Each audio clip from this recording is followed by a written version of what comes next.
हाँ फ्रेंड्स, आप देख रहे हैं मेरा यूट्यूब चैनल लीगल गुरु और मैं एडवोकेट रामशरण यादव। मैं लेकर आया हूँ भारतीय साक्ष्य अधिनियम 1872 की धारा 16 के भाग 2 के बारे में। और यही 16 भाग 16 धारा 16 लास्ट लेक्चर होगी धारा 16 की ये। इसके बाद हम धारा 17 के बारे में जानेंगे। तो धारा 16 के एक लेक्चर में मैंने बताया है कि कारोबार के अनुक्रम में अस्तित्व कब सुसंगत होता है और न्यायालय किस प्रकार के साक्ष्यों को एक्सेप्ट करती है, इसी के बारे में हम आगे जानेंगे।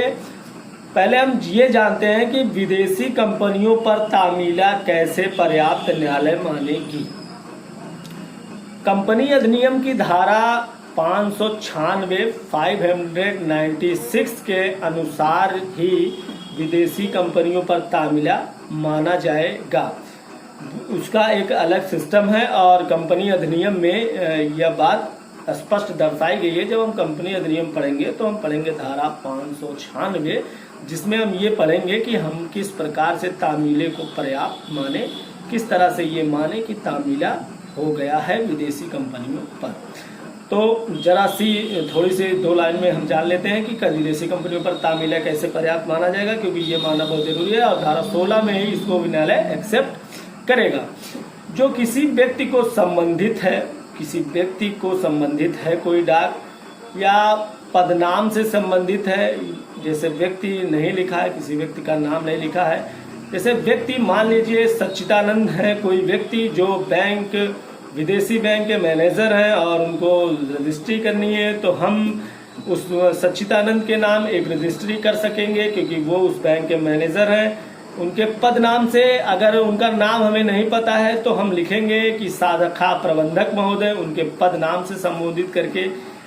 हम रजिस्ट्री करेंगे। या फिर रजिस्ट्री पर कंपनी का पता अवश्य रूप से लिखा होना चाहिए और डाक से उसको भेज दिया जाना चाहिए। और जो पिछली लेक्चर में मैंने बताई, अगर उन प्रक्रियाओं को फॉलो कर लेती है रजिस्ट्री तो निश्चित रूप से न्यायालय तामीले को, विदेशी कंपनियों पर तामीले को भी पर्याप्त मानता है। वैसे हम एक बात क्लियर करते चलें कि हम देखते हैं कि किसी रजिस्ट्री को जब हम भेजते हैं तब उसका नाम,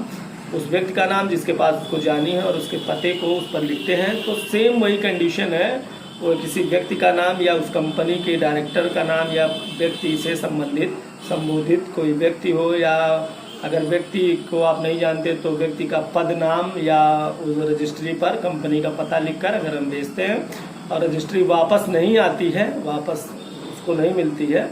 तो ये समझा जाता है कि तामीला पर्याप्त हो गया। न्यायालय से तामीलों को सेक्शन 114 के अंतर्गत जो उसे शक्तियाँ प्राप्त है उसमें न्यायालय उसको एक्सेप्ट मान लेता है। कारोबार के अनुक्रम में किसे कहेंगे, कई बार मैंने इस शब्द का प्रयोग किया है कि कारोबार का अनुक्रम में अगर रहेगा तभी न्यायालय एक्सेप्ट करेगी। तो कारोबार के अनुक्रम के बारे में अगर हम बात करें तो सरकारी कार्य हो या अर्ध सरकारी कार्य हो, प्राइवेट कार्य हो या सार्वजनिक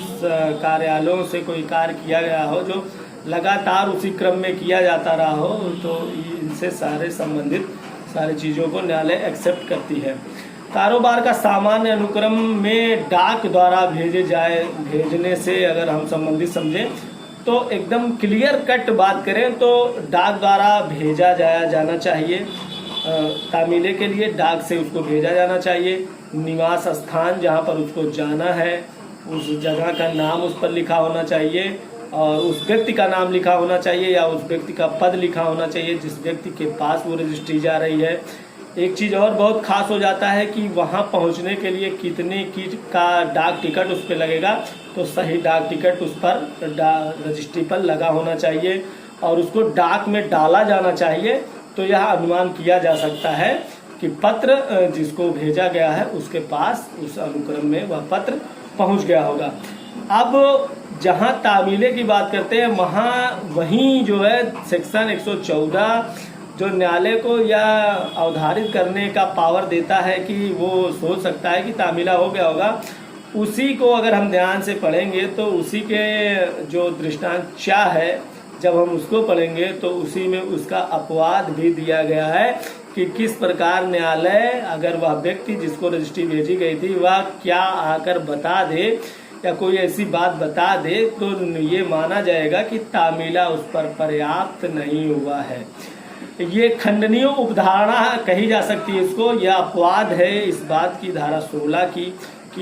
नहीं पहुंचा है। देखिए, जिस पक्षकार के विरुद्ध उपधारणा यह की जाती है कि उसके पास डाक पहुंच गई होगी और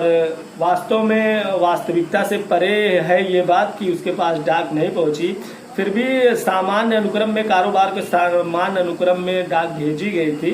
यह निश्चित है और वादी ने ये बता भी दिया न्यायालय को। लेकिन जब अगला आता है किसी भी प्रकार से और बताता है तो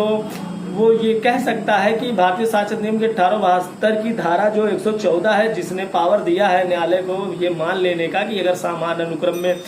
डाक भेजी गई है तो पहुंची होगी, उसी का दृष्टांत 4 यह बताता है कि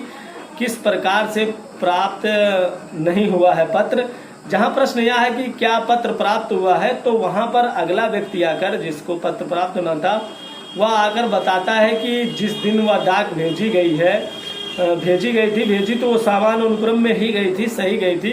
मगर उसी दिन कुछ प्रॉब्लम हो जाने के कारण, डाक विभाग में कुछ प्रॉब्लम होने के कारण, मारपीट हो जाने के कारण या कुछ उपद्रवियों के उपद्रव हो जाने के कारण कुछ डाकें इधर उधर हो गई थी, या आग लग जाने के कारण कुछ डाकें इधर उधर हो गई थी, जल गई थी, या कोई ऐसी बात बता देता है वो व्यक्ति कि जिस दिन रजिस्ट्री की गई उस दिन कुछ ऐसा हो गया था, वहां उपद्रव हो गया था जिसमें डाक जाने में विघ्न पड़ गया और वह डाक उस दिन वहां से नहीं जा सकी,